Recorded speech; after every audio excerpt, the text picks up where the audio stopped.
তার জন্য কৃষক গিয়ে পানি পাঠানো যাওয়া দিয়ে পায়, যেটা শুনছি শুধু পেট্রোল আর অক্টেন, পেট্রোলের এবং অক্টেনের চাহিদাটাও। তাহলে মনে হয় আমরা সেক্ষেত্রে আমাদের 9টা স্টেশন সচল আছে, খুব সহজেই এটা নিয়ন্ত্রণ করা যায়। এভাবে যে ফিলিং স্টেশনগুলো আসছিল, ভাইরাও স্বীকার করলেন যে আমাদের এই 3টি ফিলিং স্টেশনের বেশি চাহিদা, গ্রাহক সংখ্যা বেশি। আর তেল নেওয়ার ক্ষেত্রে, কারণ বিরল থেকে আজকে যেমন আলহেরায় দেওয়া হচ্ছে, বিরল থেকে অনেক গাড়ি গেছে। এই ক্ষেত্রে আমরা যদি পেশাবাড়ি যে সাধারণ কৃষকের 10 থেকে 20 কিলোমিটার, কিন্তু একজনের পেশাজীবী মানুষের যদি আমরা এটাও 2 লিটারের উপরে তেমন তেল লাগে না, 100 কিলোমিটার পর্যন্ত যাওয়া আমাদের মোটর বাইকগুলো এখন 50 লিটার প্রতি 50 যায়।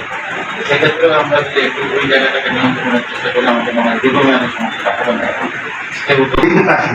তাদের স্প্রে করবার জন্য মূলত এটা প্রয়োজন হয় বেশি। তো আমার মনে হয় এমন কোনো লিচু চাষি না।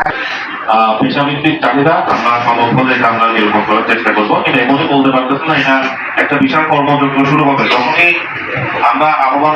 আমার এখানে স্যার যে সমস্যাটা সেটা হচ্ছে প্রথমত সমস্যা তৈরি হয়েছে কৃষকের তেল বিতরণ নিয়ে। বর্তমান কিন্তু আমাদের সিজনটা চলছে, এখন আমাদের হলো বড় মৌসুম, অর্থাৎ বড় ধান মাঠে আমাদের অলরেডি রয়েছে। লিচু যেহেতু বিরলে লিচু হয়, তারপর পাশাপাশি আমাদের সাশ্রয় প্রয়োজন আমরা কয়েকদিন দেখছি না সুবিধা, সেটা হচ্ছে কৃষক কিংবা আপনার।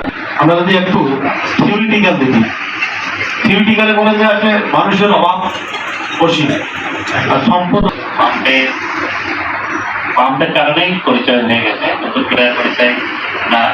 আর আমরা যে সিদ্ধান্তে আসি আর যে সিদ্ধান্ত নিতে যাচ্ছি, কার্ড সবার আলোচনা করে ওইটাই কার্ড বিতরণের সময় হবে বা কার্ড উপজেলা সমূহের মোবাইল কার্ড চালু হয়ে গেছে।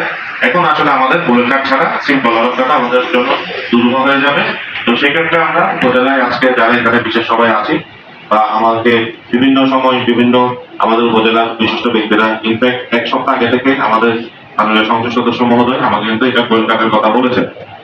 তো যেহেতু পরিস্থিতি ওই পর্যায়ে চলে এসেছে যে এই মুহূর্তে আমাদের মোবাইল কার্ড আমরা আমাদের উপজেলার পক্ষ থেকে আমরা সর্বসম্মতিক্রমে এটাই সিদ্ধান্ত গ্রহণ করলাম যে আমরা শীঘ্রই জেলা প্রশাসনের অনুমোদন সাপেক্ষে মোবাইল কার্ডের কার্যক্রম শুরু করব। এটা আমরা পার্শ্ববর্তী উপজেলা কিভাবে কাজ করছে এদের সাথে আমরা কথা বলছি, আমরা গতকাল কথা বলা শুরু করছি, আমরা আরো কথা বলবো কিভাবে সুষ্ঠুভাবে করা যায়, কিভাবে আমরা এটা ভিড় কমায় কাজগুলো আমরা বিভিন্ন অফিসে ভাগ করে বা আবেদনগুলো আমরা ইউনিয়ন ভিত্তিক নিবো কিনা, এগুলো আমরা নিজের একটু আলোচনা করে বা পার্শ্ববর্তী উপজেলা থেকে কথা বলে কিভাবে সুষ্ঠুভাবে করা যায় এটা আমরা ওইভাবে করার চেষ্টা করবো। এটা আমরা অফিসিয়াল যেটা আমাদের সিদ্ধান্তটা, সেটা যেহেতু আমাদের একটু অনুমতির বিষয় আছে জেলা প্রশাসন থেকে, আমরা জেলা প্রশাসন থেকে অনুমতি নিয়ে তারপরে আমরা অফিসিয়ালি ডিক্লেয়ার করবো কিভাবে কোন নিয়মে আমরা রেজিস্ট্রেশনটা সম্পন্ন করবো, কবে থেকে কবে নাগাদ সকল ক্ষেত্রে এটা আমরা অনুমতিটা পাওয়ার পরে আমরা এটা জানিয়ে দিই। আমাদের ফলপ্রসূ আলোচনা হয়েছে, এটা আমরা বলতে পারি মোটামুটি গৌণ করে এই জিনিসটাকে সর্বোচ্চ অগ্রাধিকার দিয়ে কাজ শুরু করবো। তো আমরা আজকে আর কথা বাড়াচ্ছি না, সবাইকে আমি আবারও ধন্যবাদ জানিয়ে আজকে সবাই এখানে সমাপ্তি ঘোষণা করছি। আসসালামু আলাইকুম।